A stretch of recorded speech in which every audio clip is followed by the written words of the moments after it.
Boa tarde, sejam todos bem-vindos para mais uma entrevista do Alia Talks, dessa vez sobre um segmento que é hospitais e clínicas, um segmento de saúde. E eu estou hoje aqui com uma convidada muito interessante, muito legal, é Janine Salles da Limpacto. Janine, boa tarde, bem-vinda. Boa tarde, Rodrigo. Tudo bem? É um Tudo. prazer estar aqui com vocês. Muito obrigado, Janine. Eu vou deixar até que você se apresente então, falar um pouco, se apresente para a nossa audiência aí quem é Janine, fala um pouco da Limpacto. Meu nome é Jeanine Salles, eu sou enfermeira, eu trabalho com padronização de higiene e limpeza hospitalar em outros segmentos há 12, 13 anos. A minha especialização é auditoria hospitalar, com mais duas especializações em curso que o momento pede, que é gestão em central de material esterilizado e gestão em controle de infecção hospitalar. Então, a minha formação é toda voltada para esse suporte que é tão necessário em relação à higiene em áreas de saúde, em relação à interação entre equipes. Então, eu venho contribuindo com essa Ótimo, área. legal. E a gente convidou a Janine por todo esse know-how que ela tem e para a gente falar nessa sequência do Alia Talks, né, sobre a evolução da higiene e limpeza nesse segmento específico, né, de saúde, de hospitais, clínicas, não só pelo conhecimento todo que ela tem, como também a Janine foi uma peça muito fundamental, chave na criação dos programas de higiene e limpeza para esse segmento específico de hospitais, em que a Alia no Brasil inteiro está usando, né? E Janine, para a gente começar essa conversa, então, eu queria que você falasse um pouco do seu ponto de vista, o que mudou com a pandemia para esse segmento em específico? Então, eu diria que o principal ponto de mudança foi a consciência das pessoas em geral e dos profissionais dessa área. Em relação às pessoas, eu acredito que o medo de adoecer, a ansiedade, trouxe essa consciência à tona da importância da higienização nos ambientes domésticos. E em relação aos profissionais de saúde, eu acredito que também melhorou essa consciência e melhorou a padronização. Então, antes a rotina era muito mecânica e agora essa rotina ela é feita com mais assertividade, com mais consciência, com mais interação entre equipes, que é muito importante. E eu acho que isso lógico, considerando o momento crítico, mas veio para melhorar num todo. Uhum. Bom, esse é um segmento bem crítico mesmo, né? Assim, onde a higiene e limpeza fica cada vez mais importante. E o que você vê que são os maiores obstáculos que a gente encontra no ambiente hospitalar, nesse sentido? Então, o primeiro obstáculo é a complexidade estrutural desse ambiente. Uhum. Então, nós temos a maioria das instituições antigas que vão fazendo reformas ao longo dos anos. Isso faz com que tenha vários tipos de superfície, com várias especificidades de limpeza. Então, a importância de estar se adequando nos processos, o produto correto, a forma correta. Então, isso é um obstáculo que a gente tem superado ao longo dos tempos, né, em relação à higiene e limpeza. Eu diria também que a criticidade dos ambientes, né, faz com que a gente tenha que se adequar muito mais, a prevenir muito mais e buscar formas de estar fazendo de forma eficiente todo o processo de higiene e limpeza. E Uhum. a multidisciplinaridade, que eu diria, uma das coisas muito importantes também, Uhum. né? Normalmente as equipes, elas trabalham em vários setores, mas a equipe de enfermagem e de higiene, por exemplo, ela tem que interagir muito, e eu acho que com essa pandemia isso facilitou essa interação, porque eram meio isolados. A equipe de profissionais de higiene se tornou protagonista nesse momento, e eu acho que isso veio para ficar. Então, Legal. essa interação, esse trabalhar em conjunto, num objetivo de melhoria contínua, é muito importante nesse momento. Certo. E, Janine, quais então os maiores riscos e focos de atenção nesse ambiente? Eu sei que você até nos passou uns slides, que eu até vou pedir para o pessoal colocar na tela agora sobre micro-organismos, né? Eu sei que foi um grande foco que você sempre menciona. Conta um pouquinho, explica para a gente um pouco essa informação desses riscos em termos de micro-organismos e superfícies também, né? Certo, Rodrigo. Então, assim, o maior risco mesmo são os micro-organismos. E a gente fala muito, né, do Covid-19, mas a gente tem vários outros que têm uma demanda de higiene e limpeza que seria tão importante quanto a do Covid-19. Então, nós temos o enterococcus, só para a gente entender onde estão esses micro-organismos, tá? Nós temos o enterococcus, que é um micro-organismo muito comum em áreas hospitalares, que é muito presente em chão, superfícies como parede, cama, roupa, maçaneta, entre outras. O estafilococcus também é um micro-organismo muito comum em hospitais, que estão em colchões, mesas, cadeiras de roda, cama, grade de cama. Clostrídio, da mesma forma, está mais presente em áreas de banheiro, assentos sanitários, pias, chão, roupas de camas. Acinetobacter, que é um micro-organismo que causa muita infecção em áreas hospitalares, que está muito presente em colchões, travesseiros, chão, mesas, tá? E aí a gente tem o Covid, influenza e tuberculose, que são micro-organismos mais parecidos no sentido de contaminação, de meios de propagação, que está presente em todas essas superfícies que eu citei anteriormente. Então, quando a gente faz, quando a gente entende que esses micro-organismos estão presentes nessas superfícies e que a gente trabalha com processos de higiene e limpeza, a gente tende a fazer esses processos com melhor qualidade, porque são invisíveis. Então, por isso que eu sempre falo que não pode ser uma pessoa que aprendeu a fazer uma limpeza doméstica. Tem e deve ser um profissional de higiene e limpeza, porque esses dados são passados para essas pessoas e eles criam uma consciência, né, de importância em relação à higienização correta e onde estão esses micro-organismos para que se faça essa higienização correta. Sim, e tem até um conhecimento nessa que você falou de treinamento, muito importante, que vocês até passam, tem que o profissional de limpeza ele tem que estar consciente, inclusive, da duração que esse organismo sobrevive em superfícies diferentes, né? Porque muda isso, né? Exatamente. A gente tem um estudo que foi feito logo no início do Covid, né?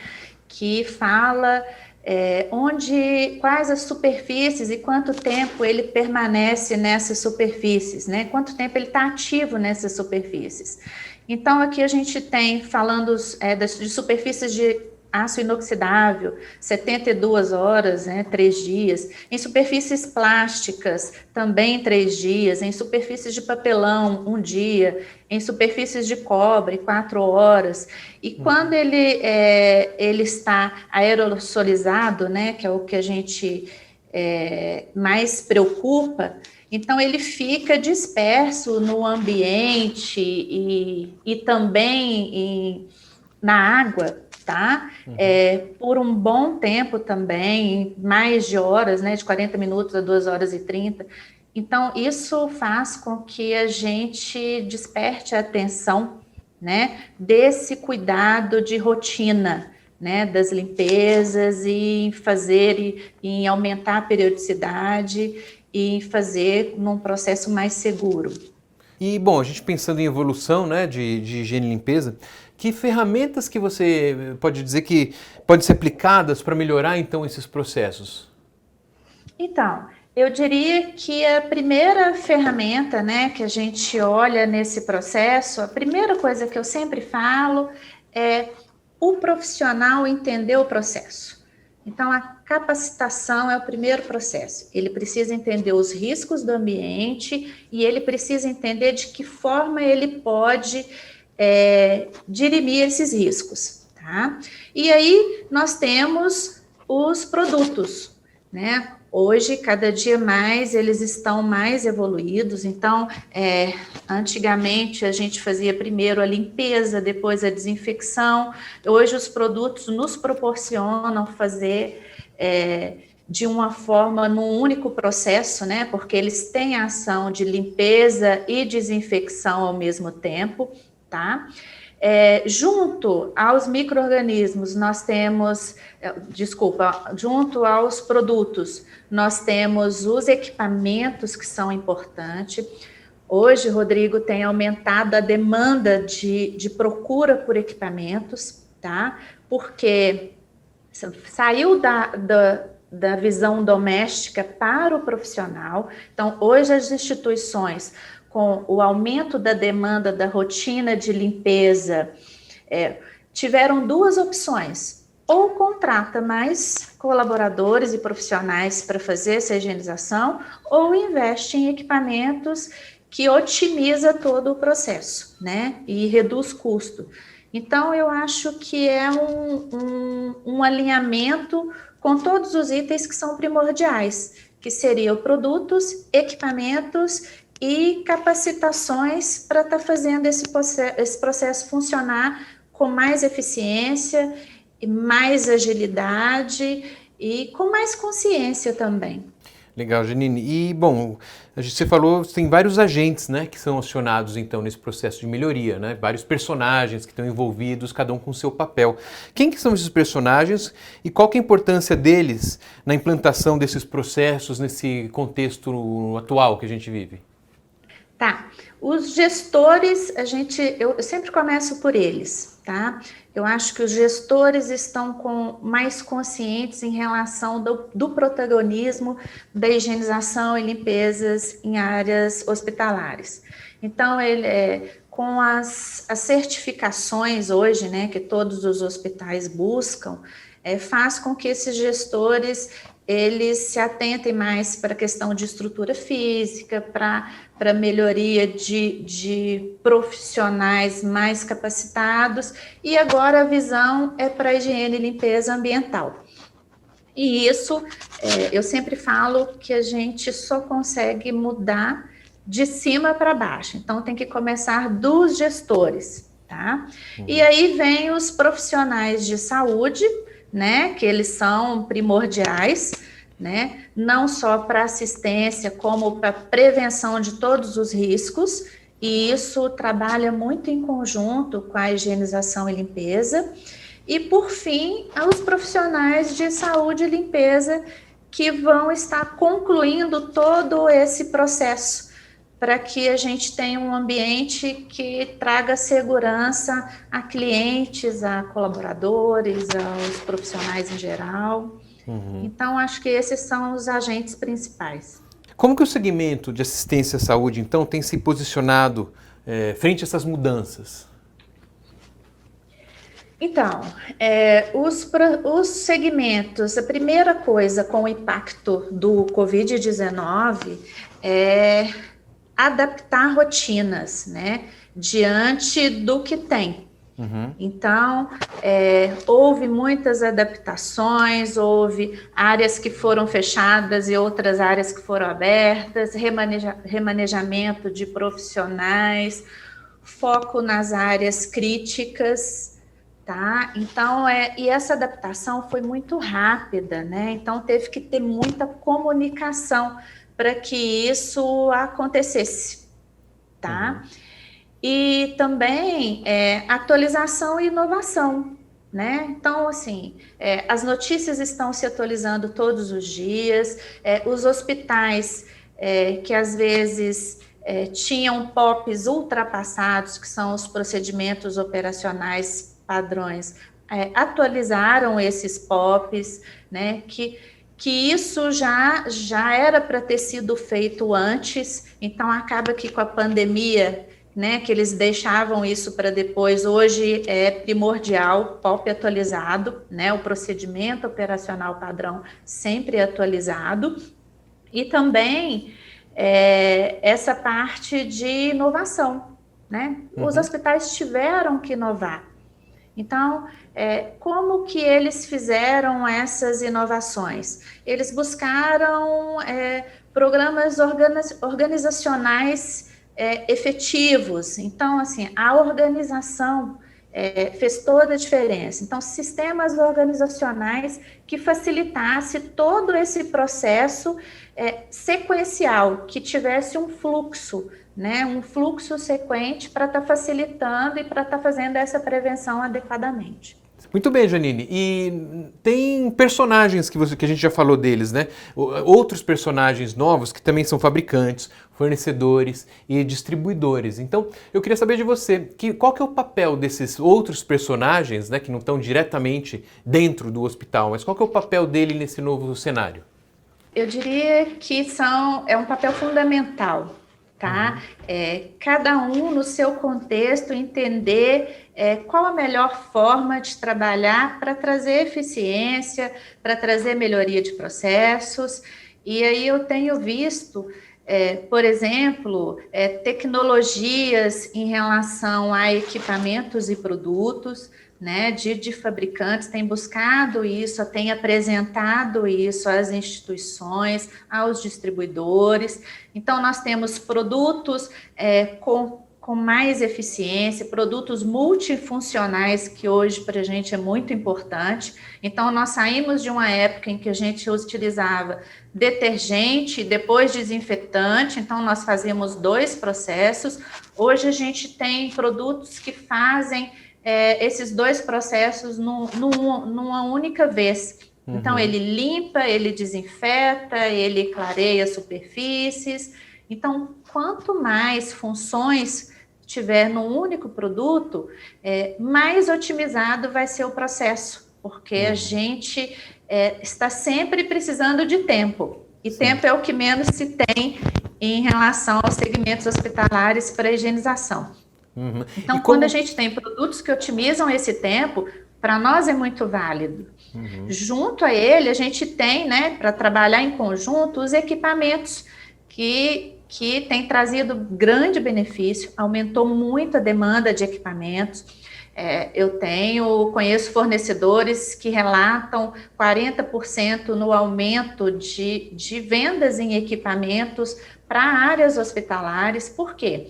Os hospitais que trabalhavam no sistema de limpeza doméstico agora estão migrando para o profissional. Às vezes eles eram mistos, então eles usavam produtos profissionais e equipamentos domésticos. Agora eles estão migrando para produtos e equipamentos profissionais. Por que isso? Porque aumentou a rotina da limpeza, então a instituição ficou com 2 opções. Ou ela contrata mais profissionais, ou ela investe em equipamentos que, em médio prazo, ele vai trazer custo-benefício, porque ele aumenta o rendimento e o equipamento se paga. Tá? Então, isso tem sido muito interessante para a gente. Tá, ou seja, é uma forma de que os fabricantes, né, colaboram através de tecnologias, desenvolvimentos para soluções, né?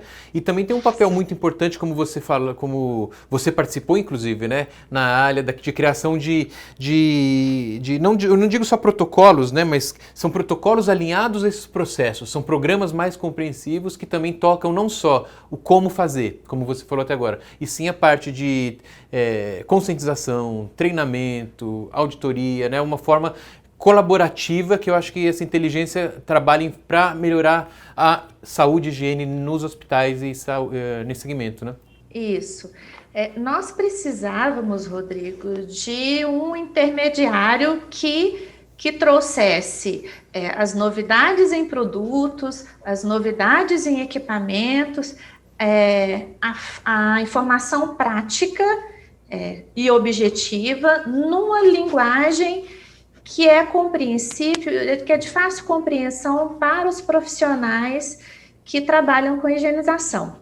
Então, a área proporcionou isso, né, está proporcionando com o lançamento de protocolos, porque tem poucos e a gente precisa cada vez mais de informação, e está inovando no mercado, trazendo esses protocolos práticos, de fácil entendimento, atuais, não só para o Covid, mas para o pós-Covid, né? Então, isso é muito importante, vai ser uma ferramenta que vai ser muito valorizada, eu acredito, por todos os tipos de segmento.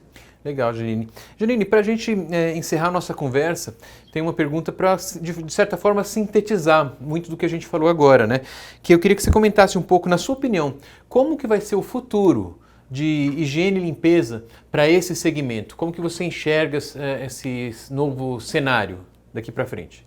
Olha, Rodrigo, é um cenário que eu espero há muito tempo. Tá? É lógico que não nessas condições de pandemia, mas é um cenário que quem trabalha nessa área espera há muito tempo, que é o cenário de protagonismo dos profissionais de higienização e limpeza.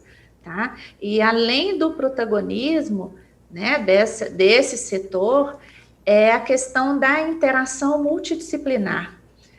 Eu vejo agora cada vez mais equipes de outros setores, equipes de enfermagem, equipes médicas, gestores, entendendo o processo e ouvindo, né, esse protagonista de profissional de higiene e limpeza. Então, hoje ele tem voz e vai contribuir muito com toda tudo que a gente faz, eu como enfermeira, na questão de prevenção de infecções, prevenção e controle de micro-organismos em áreas hospitalares. Então, eu acredito que veio para ficar e que a gente tem que agora lapidar esses diamantes, que são esses profissionais, trabalhar com treinamentos de liderança. Eu acredito que isso vai vir muito forte daqui para frente. Nós vamos ter excelentes líderes na parte de higiene e limpeza e reconhecer esses líderes para estar capacitando equipes. Isso vai fazer toda a diferença nesse segmento daqui para frente. Maravilha. Janine, muito obrigado. Ou seja, é uma forma que atrás de todo problema tem uma oportunidade e a gente precisa aprender com essa oportunidade e melhorar sempre, né? Que bom que podemos extrair algo de bom disso aí tudo. Eu te agradeço, obrigado aí pelo seu tempo, obrigado pelas informações e desejo você muito sucesso aí também na Limpacto, toda na sua atuação aí no Sul. Eu que agradeço, né? Eu venho atuando em Minas, São Paulo e agora Sul, e confesso que eu aprendo todos os dias com profissionais de culturas diferentes, isso é muito importante. E o melhor do aprender, Rodrigo, é compartilhar.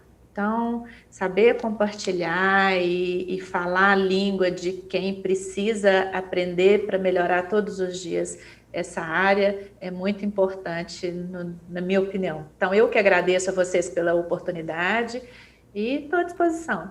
Maravilha, muito obrigado e obrigado a vocês também aí pelo seu tempo. Não percam a sequência das entrevistas do Olha Talks, cada dia com um segmento específico, trazendo mais informações e mais particularidades. Muito obrigado, até a próxima.